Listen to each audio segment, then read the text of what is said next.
Welcome back, everyone. I hope you all enjoyed the delicious refreshments. We'll now continue with our program. I'm pleased to introduce our next speaker, Mr. David Keesey, a defense and security professional. After serving 30 years in the United States Air Force as a pilot and weapons officer, foreign area officer, and military attaché, he moved into the private sector as a defense programs leader and senior consultant. He speaks Spanish, Portuguese, and Arabic, and has lived in Qatar since 2017, retiring from the military as a colonel in June 2021. Please welcome David and his talk, Bridging Differences, Transcending Language and Culture to Achieve Win-Win Solutions.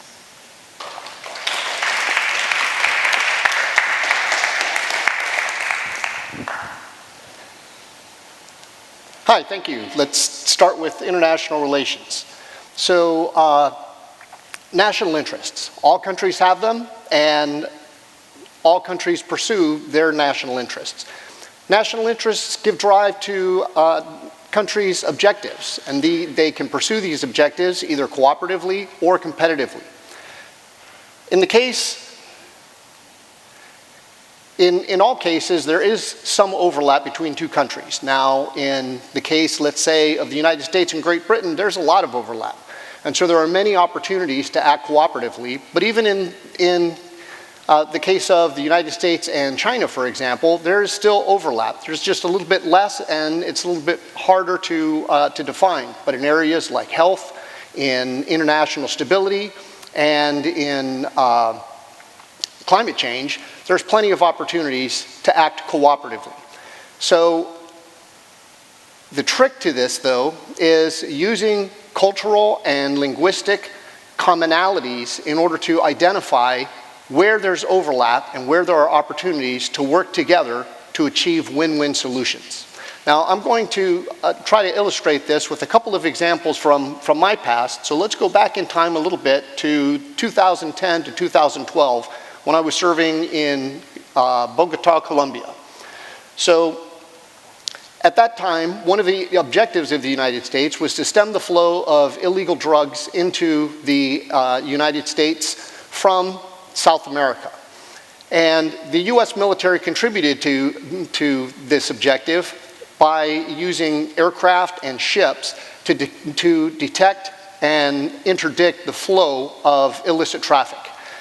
A lot of this traffic came from the north coast of Colombia, and it sometimes entered into the overland transit routes in Central America, sometimes across the Caribbean into the United States, and sometimes across the Caribbean and the greater Atlantic Ocean into Europe. So one of the aircraft that the United States tried to use to interdict this traffic is this one right here, the E-2C Hawkeye. This is a Navy aircraft. It's not big, has a 5-man crew, so a pilot, a co-pilot, and 3 systems operators. So this aircraft, because of its limitations, operated primarily within Central America. Now, one of the specific nuances of working with Colombia was Colombia, like many Latin American countries, was very sensitive to its national sovereignty. And so as a result, any time that the United States operated military aircraft over Colombia or out of Colombia, the Colombian government required a Colombian officer be on that aircraft, what we called a host nation rider. Now, the host nation rider was not normally qualified on the aircraft on which he was flying, and so we also had to include an escort to assist that host nation rider with the aircraft systems, and particularly in case of an in-flight emergency. So that meant that for any military aircraft to fly in Colombia or from Colombia, it required 2 seats to be dedicated to that host nation rider and to the host nation rider escort. Now, I just got done saying that in the case of the E-2, there were only a total of 5 seats, right? So that precluded having a host nation rider and a host nation rider escort on the E-2, and that's the reason that E-2's never based in Colombia. So instead, we operated the E-2s out of southwest El Salvador from a place called Comalapa, and it gave the E-2 a pretty good coverage, but you can see in that northern coast there, in the gap between Panama and Colombia, an area that we called the elbow, there was an area that was beyond the site of the E-2. And so consequently, the drug trafficking organizations, which were very agile, knew that, and they operated in that area with impunity. Okay, so with that setup, just so happens that when I got to Colombia, one of my primary jobs was to work with the Colombian Air Force in order to train them for air defense so that they could protect their country from possible hostile actors outside of Colombia. Now, this was a very important high priority for the Colombian Air Force, and so they took their primary fighter aircraft, which were based inland in Colombia, and they deployed them to the coast, the north coast. You can see it on the map there in a place called Barranquilla. And so the aircraft deployed to Barranquilla, and we did training where they could focus without the distractions of being back at their home station. Now, working with the Colombians in Barranquilla gave me an idea, and that idea was, geez, we're awful close to the coast already. What if we were to ask if we could operate aircraft here from the same base without host nation riders and escorts?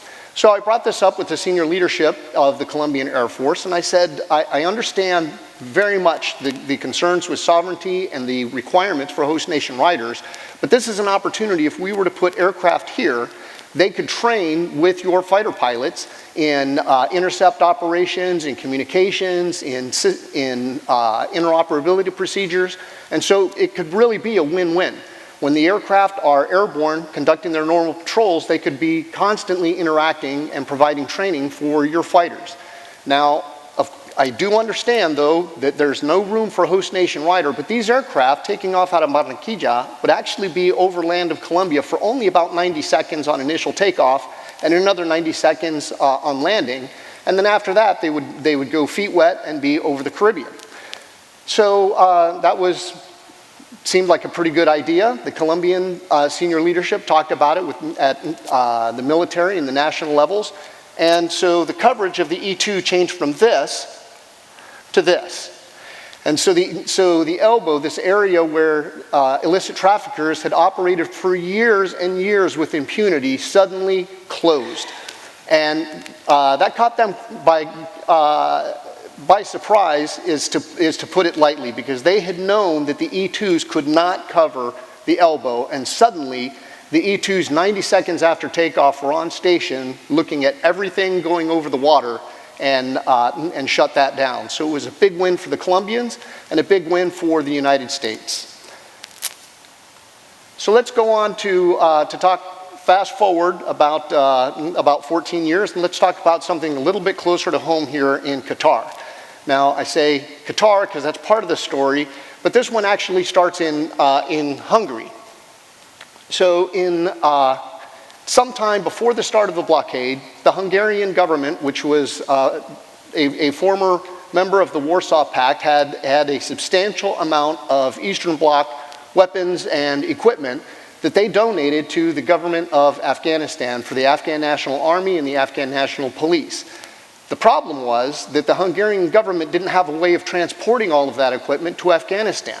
So they asked the United States, but the United States couldn't do it either because of international agreements. The United States was precluded from transporting weapons from former Eastern Bloc countries outside of the area.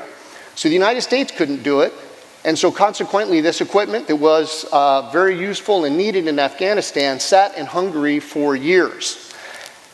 And then somebody came up with an idea. Geez, what if we could work with the Qataris, and the Qataris could airlift it? They've got C-17s, they're close partners of the United States as well as of NATO. But there was a difficulty in that. And as you can see from the map here, Hungary, of course, in the top left, Qatar in the bottom center, and Afghanistan in kind of the center right. There's a lot of countries between Hungary, Qatar, and Afghanistan, and the government of Qatar did not have embassies or defense attaches in all of these countries, which normally they're the ones that request international, what we call diplomatic overflight clearance, the permission to operate military aircraft across a country's airspace. So what to do? Well, we put our heads together and we decided, well, hey, the United States has defense attaché offices in every one of these countries, so let's just have the American defense attachés request the overflight clearances for the Qataris. Now think about that for a second. that you've got American defense attaché offices that their job, in part, is to request diplomatic overflight clearances for American aircraft to operate in that country. But in this case, you had American defense attaché offices liaising with their host governments on behalf of a third country to get permission for a foreign air force to operate in those countries. But it worked. It was definitely thinking outside of the box, but we made it happen. And so what was the result?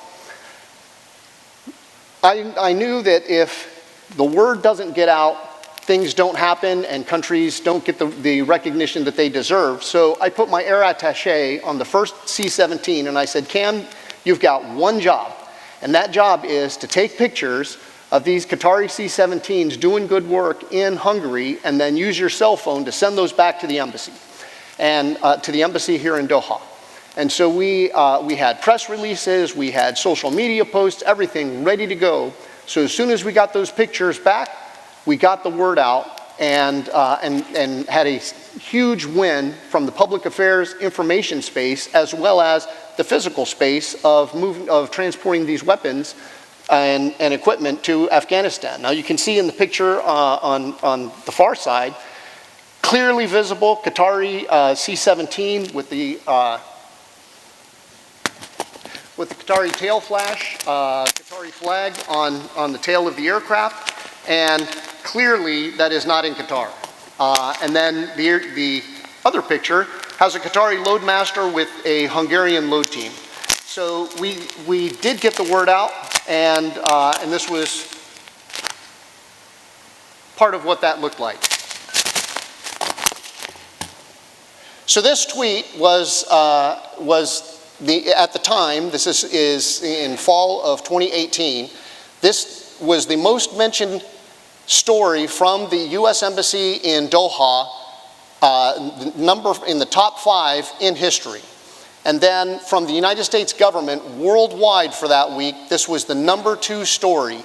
And so Qatar received its benefit of highlighting its cooperation and support for NATO, for the United States, for the international coalition in Afghanistan, and NATO, or Hungary, got the credit for supplying this equipment free of charge to the ANA and ANP, and the United States met its objective as well by supporting the coalition.